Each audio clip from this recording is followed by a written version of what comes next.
Hello and welcome to another episode of Simply Nerdy. I'm your host Steven, and today we're doing something a little bit different.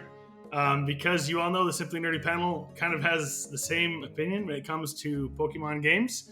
So I have invited several Pokemon experts, in my opinion, that are experts, to join me on this episode so we get a little bit more variety on the discussion about Pokemon Scarlet and Pokemon Violet. So joining me today, I have Matt. Hello. And Scott. What's up, guys? And Alex. Hi. So let's dive right in, guys. So Pokemon Scarlet and Violet is set in the Paldea region. It is the first mainline Pokemon game that is open world. Truly open world, anyway. Why don't we hear from one of you first, just to give us your initial thoughts of what you think so far of the game. All right, then I guess I could go first. So far, my initial reaction to the game so far is I think it looks like something impressive, and they're trying new things that I think sound really fun. The story modes that they had mentioned, how they mentioned there's 3 different ways to play the game. It honestly sounds like a really new take on the game and sounds intriguing enough to figure out what all those modes are. I don't know. Their new fighting technique, was it terraforming? Is that what it's called? Yeah, that looks. I think it is. Terastallizing. That's it. Yeah.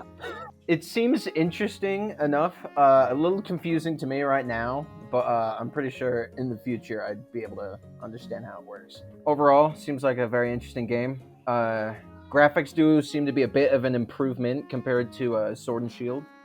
Oh, drastically.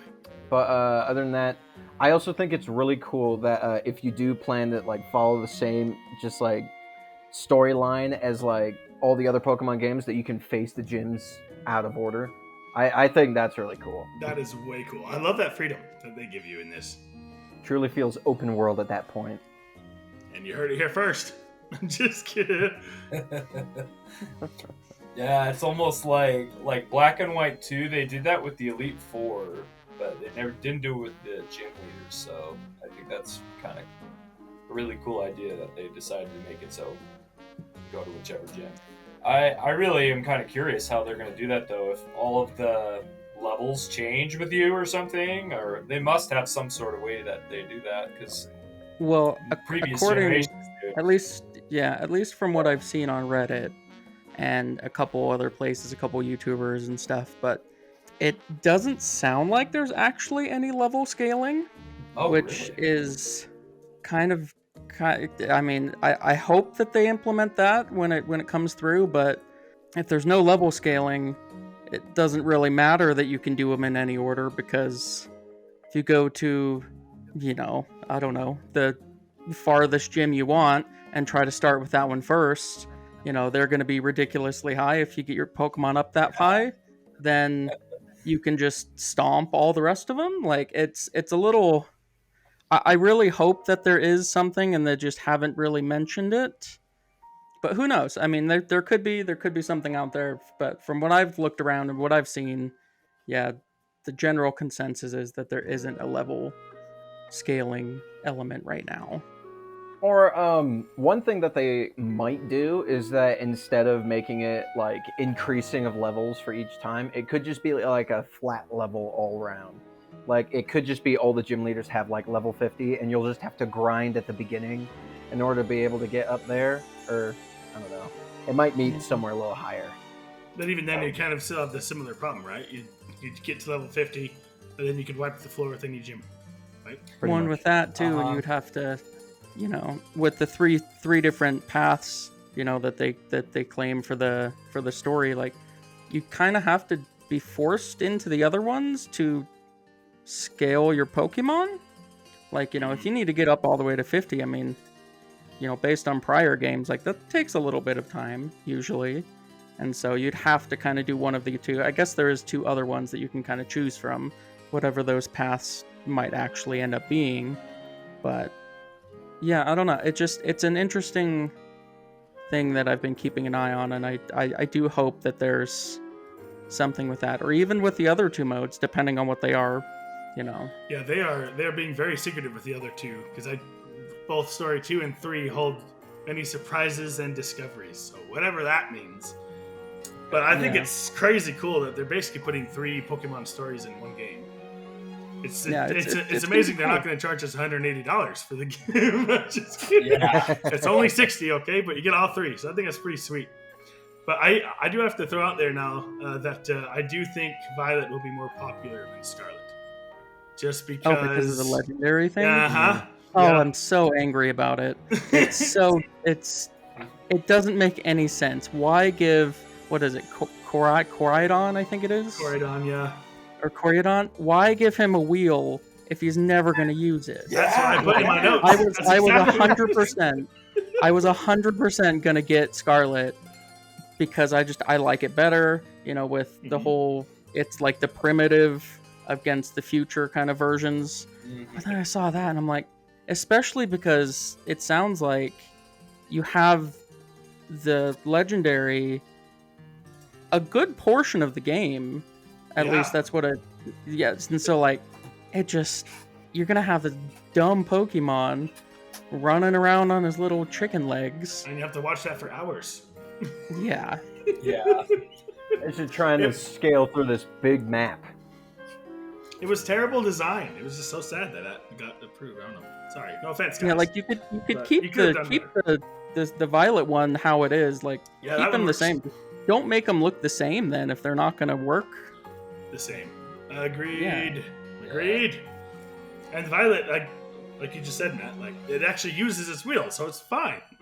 But if you're gonna give it a wheel and it doesn't use it, what the heck are you doing, man? Going back to the terrestrializing too, I am personally not a fan. Maybe it'll grow on me. Don't hold your breath. Don't hate Why so? me. Just don't. Yeah, why? I mean, I'm not thrilled about it either, but I kind of want to hear why. Like, I have some questions that have boiled up as I thought about it, but Yeah. it just I just don't think it was as good as what they did in Sword and Shield. I loved that more. You like felt- the Dynamax it felt- better? It felt more epic, I guess. And this one just seems like it's more childish. Which is fine, because Pokemon is supposed to, appeal to children. And that's fine.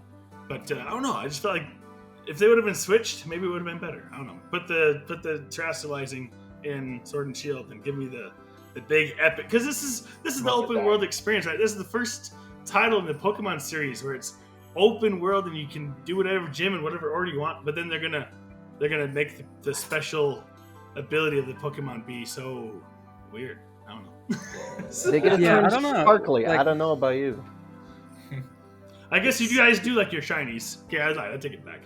Maybe it's fine. well, what I'm most concerned about with the terrestrializing, like so like there's certain Pokemon that can change type depending on like the EV stat or whatever, that's the stat that you have for that Pokemon, and you can get like EV can be all the types, it sounds like, or something. My question is, so can any Pokemon terrestrialize into any type if you're diligent enough to get, if you want to grind out 100 Pikachus, can you get, a Pikachu with a ground move? I'm sure there's probably one or two variations that you could maybe do, but it brings up some weird questions like that, or, even the fact that it, according to the last direct, like it doesn't seem to affect HP. It's only damage. I don't know how I feel. I kind of liked the extra little HP boost, but that also, without having it an HP boost, it may make the battles a little shorter. Mhm. So you don't have a double health bar for 2 turns or whatever it was. Yeah, that's it. That is an interesting point.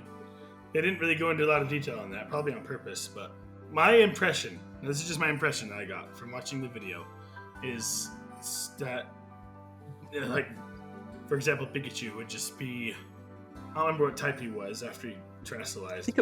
I think it was water or Well, flying. He was Flying. It was You're right, it was flying. flying. Balloons. Yeah. I imagine it'd be flying for every Pikachu, I actually agree. I think that it's like even though I wish it only was. select Pokemon have variations, but some of them only have one, I think.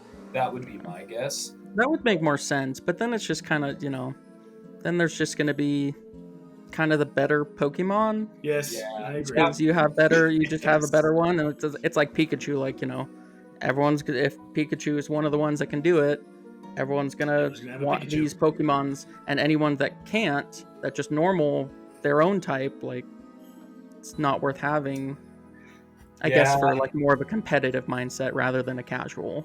That was actually a problem. I feel like in previous generations, like sometimes you'd find some Pokemon that were so much better than the others, and everybody got the same Pokemon. Like in Brilliant Diamond and Pearl, Shining Pearl. Shining Pearl, it was that way. Like almost everybody you know has a select few of like a handful of Pokemon, and that's about it. So what I was going to say earlier was on the topic of the terrestrializing. I remember at the end of the thing it said that if you get the pre-order, you get like you get the Pikachu with the flying ability. So part of me thinks that I don't think that every Pikachu is going to have the flying ability or the flying terrestrial form. Okay. So it looks like it's special Pokemon can get it. So maybe it's something like what they did with the raid battles. Like you could get like specific Pokemon or special ones, event specific Pokemon, something like that for that. So I don't know. Like I said, this whole terrestrializing thing is really confusing right now, and I think that's mainly because of the fact that they're not giving us much information about it.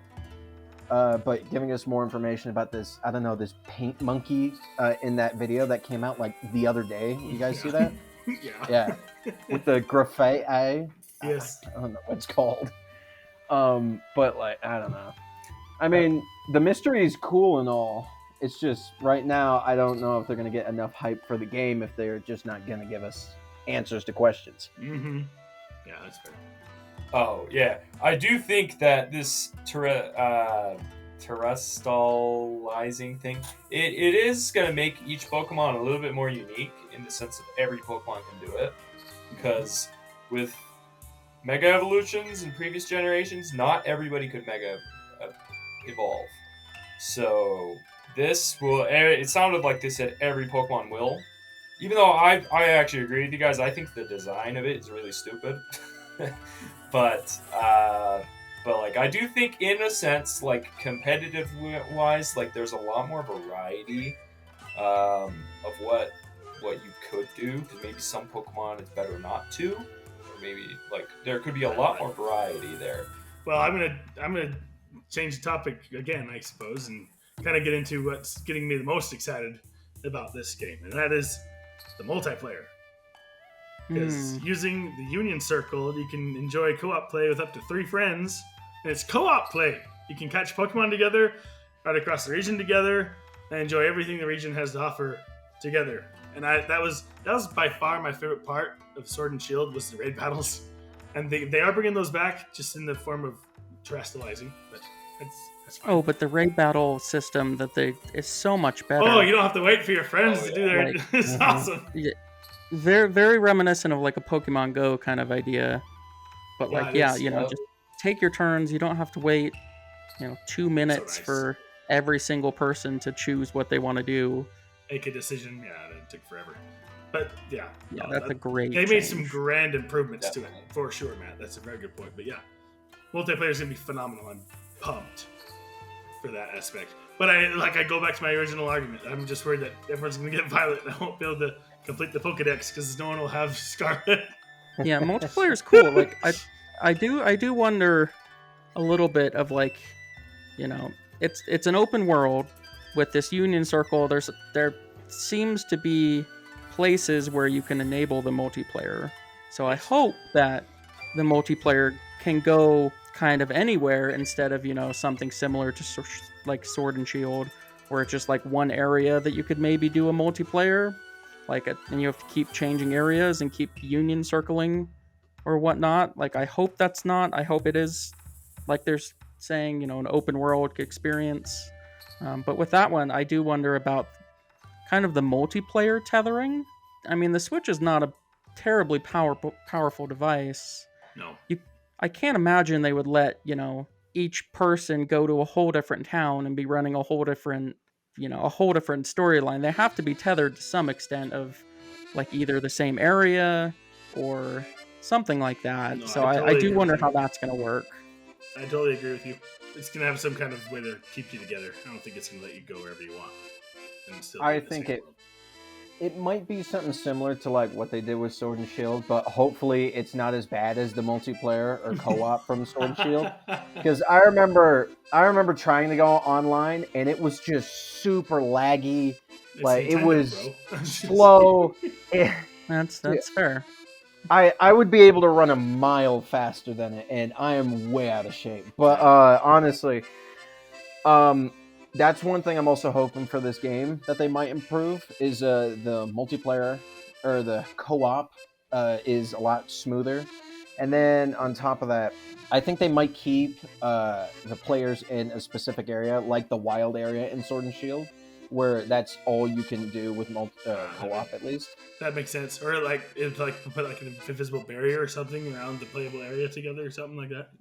Yeah, Yeah. Is that something where? like that. Yeah, I could see him doing that. Yeah, I could see this. Like, I really hope that they go towards that direction of what we're talking about, of like that it's not gonna have it too many issues with connection or anything, be laggy. Like, because ideally, I just sit there and think about this. If this were a Pokemon game, but almost like, I mean, Borderlands, for example, like you have 4 players that can just hop in and play with you. That is so much fun, and Hop in, hop that out. would be. I think that would be Seamless. a great direction for them to go.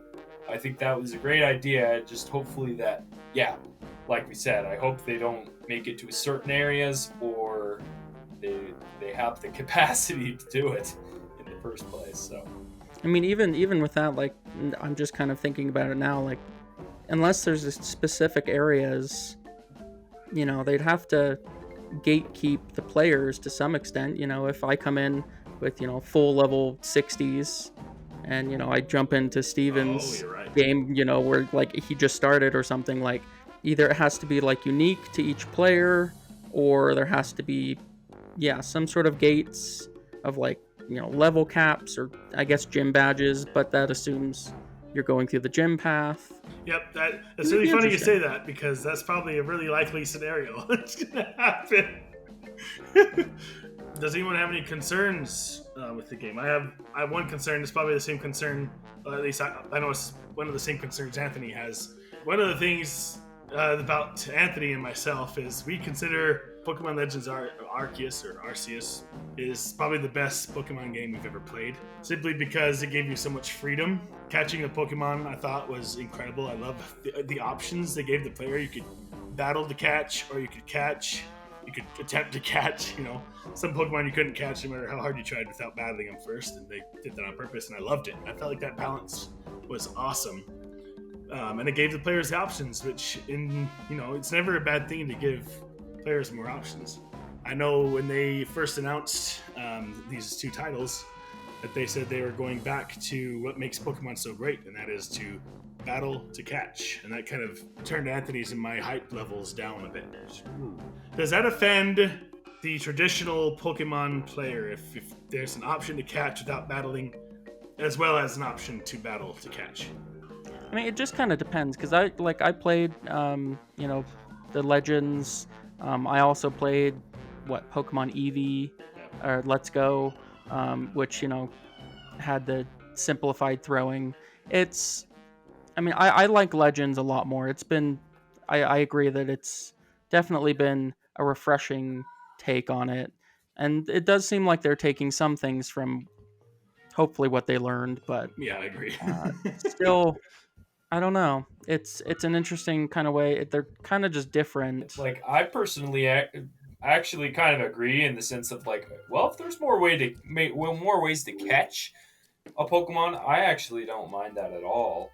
Like me, I feel like I'm more diehard to the old stuff for other reasons, but the catching the Pokemon in specific, I think by all means, I think that's makes it more fun and clever. Of like, okay, you might be able to sneak up on Pokemon, or like I think that adds a level of interest that like It has had never some been strategy.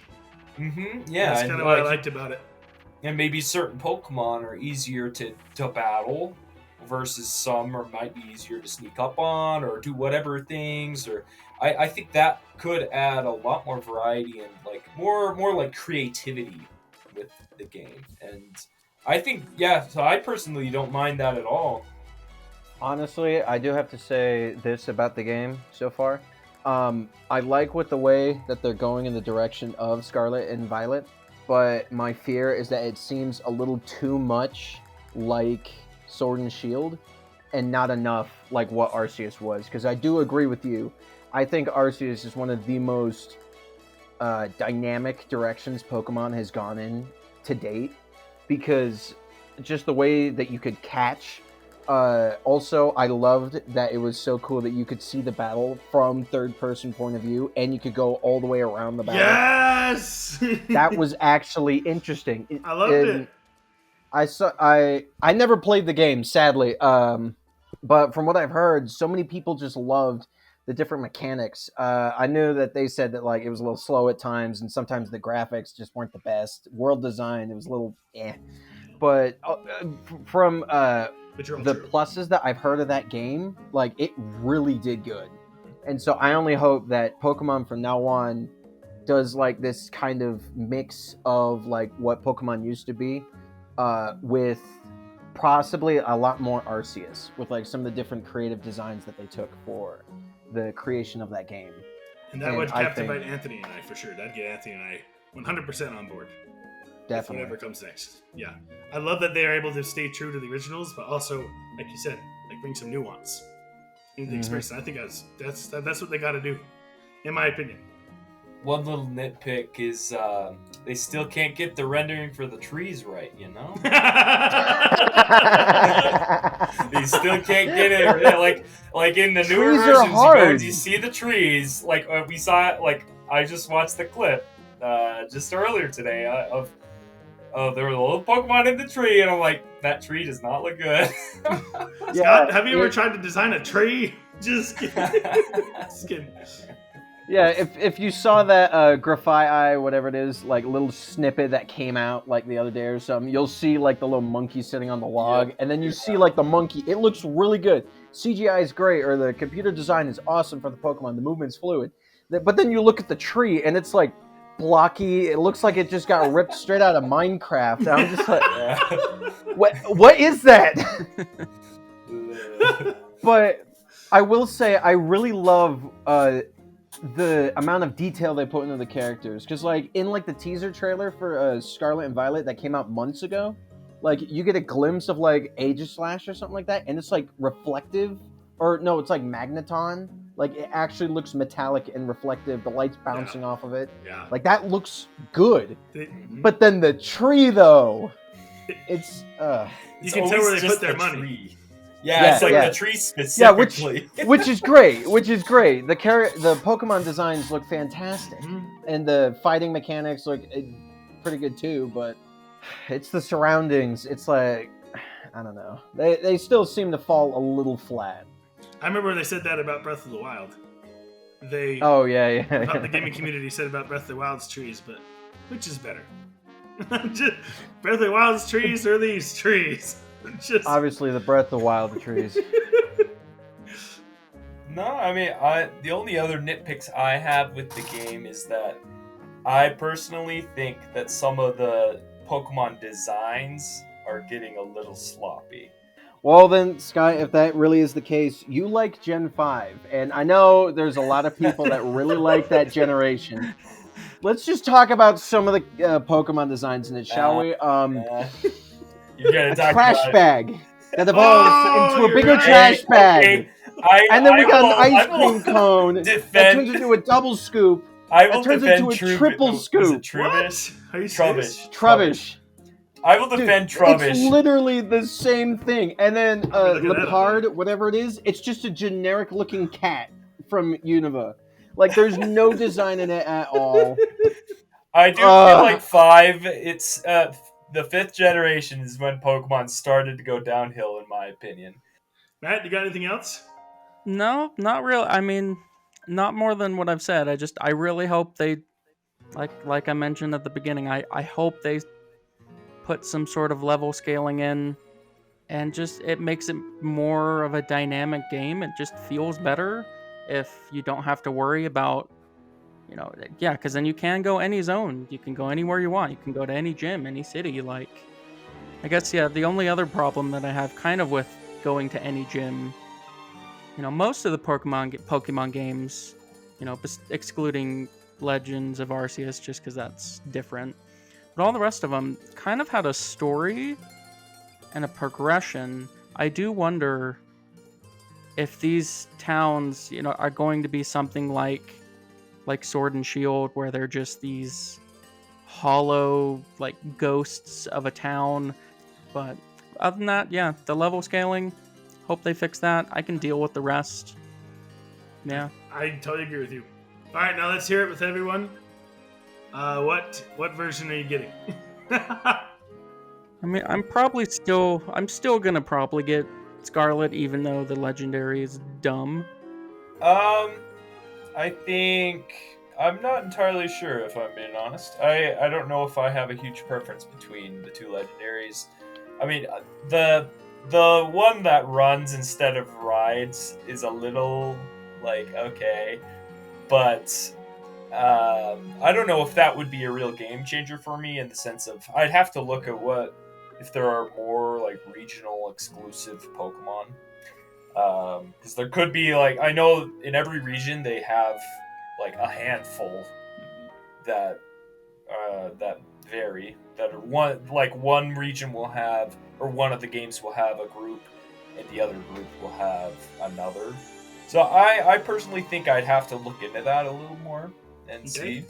But fair. Just based off the legendaries, yeah, the one that actually uses the wheels. I forget. Yeah, it's on Violet. There you go. Yeah, Violet. How about you, Alex? Honestly, I kind of agree with both Scott and Matt on this, because, like, I still very much like just the base design of the Scarlet one, but or the one from Scarlet, but I do like that the Violet one actually does use the wheels. And I don't know, hey, maybe if the fans keep bringing this up, maybe Game Freak will make that slight alteration, or maybe it's too late for them to do that now, but regardless, Could patch it. I think I'm still on Team Scarlet for that, or at least until, if we get more information, there's cooler exclusive Pokemon on Violet. I'm probably going to stay Scarlet. Well, that makes me feel better, because I'm Team Violet, and now we're even 50-50. So that makes me feel better. I might have to trade with you guys. All right, well, you heard it here first. Let us know down in the comments below which version you're going to get, and or if you're going to get the game at all, and what your concerns are, or what you're excited for. Just tell us all about it in the comments below. And thank you guys so much for listening, and thanks you all for joining me today for this episode. Yeah, of course. Yeah. Until next time, guys, keep it nerdy.